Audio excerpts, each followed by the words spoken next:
పెద్దగా దృష్టి పెట్టలే. కానీ దేశ స్వతంత్రం వచ్చిన తర్వాత మొట్టమొదటి ప్రధానమంత్రి పండిత్ జవహర్లాల్ నెహ్రూ గారు ఈ దేశం యొక్క సమస్యను, భవిష్యత్ తరాల యొక్క అవసరాలను గుర్తించి ఆనాడు పండిత్ జవహర్లాల్ నెహ్రూ గారు బిజిలీ, పానీ, సడక్ ఈ దేశం యొక్క మౌలిక స్వరూపం మారాలి అనంటే విద్యుత్తు ఉండాలి, తాగునీరు, సాగునీరును అందించాలి, పల్లెటూర్ల నుంచి పట్టణాల వరకు రోడ్డు రవాణా వ్యవస్థ ఉండాలి అని ఆలోచన చేసి బాక్రానంగల్ నుంచి నాగార్జున సాగర్ డ్యాం వరకు పండిత్ జవహర్లాల్ నెహ్రూ గారి విధానంలో ఆ రోజు ఈ దేశం అభివృద్ధి పదం వైపు నడిచింది.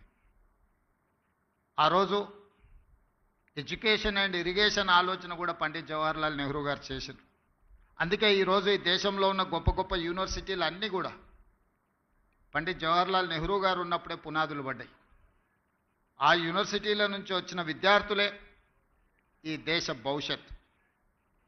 ఆనాడు నిర్మించిన సాగునీటి ప్రాజెక్టులే ఈ దేశం ఆకలి కేకల నుంచి ప్రపంచానికే ఆహార ధాన్యాలను అందించే స్థాయికి ఈరోజు ఈ దేశం అభివృద్ధి చెందింది అంటే ఆనాటి మొట్టమొదటి ప్రధానమంత్రి ఒక గొప్ప ఆలోచన చేసి ఒక దార్శనికత చూపించడంతో ఈరోజు ప్రపంచ దేశాలతో పోటీగా పడగలుగుతుంది.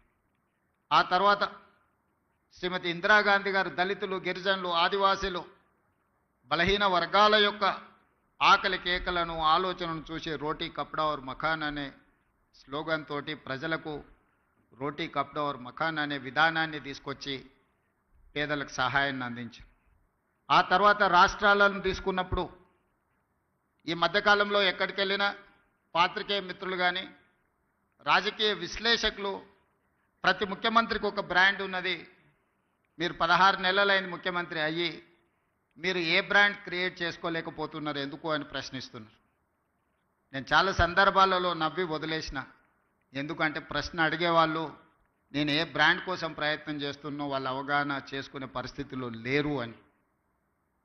మొట్టమొదటిసారి 2 రూపాయలకు కిలో బియ్యం ఇచ్చిన ఎన్టీ రామారావు గారు పేదవాడు తెల్లన్నం తిన్నప్పుడల్లా వారిని గుర్తు చేసుకుంటాడు. ఐటీ కంపెనీలను, హైటెక్ సిటీని ఇవి చూసినప్పుడు చంద్రబాబు నాయుడు గారు గుర్తొస్తాడని చెప్తారు. అదేవిధంగా జలయజ్ఞం వ్యవసాయాన్ని ప్రాధాన్యతగా తీసుకొని ఉచిత కరెంటు నుంచి సాగునీటి ప్రాజెక్టుల వరకు